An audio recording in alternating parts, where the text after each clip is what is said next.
Prilly Latukonsina kembali memberikan kejutan bagi para fans.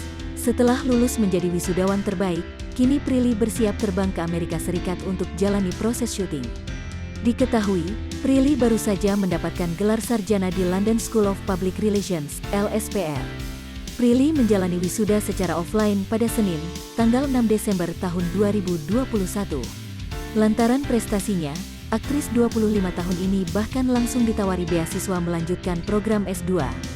Meski demikian, nampaknya Prilly memilih untuk jeda sementara dari dunia akademik.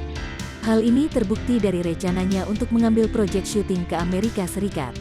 Rencana liburan nggak ada, tapi ada pekerjaan ke luar negeri, Amerika Serikat, dalam waktu dekat ini, kata Prilly Latukonsina di kawasan Bekasi, Jawa Barat dikutip dari wartakotalive.com. Prilly Latukonsina senang saat datang tawaran pekerjaan syuting di negeri Paman Sam.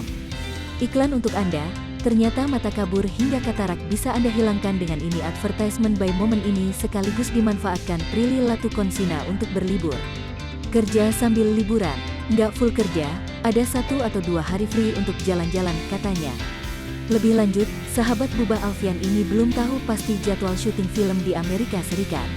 Masih melihat kondisi sekarang karena pandemi belum selesai. Kalau keadaan membaik, bisa keluar negeri, ucap Prilly Latukonsina.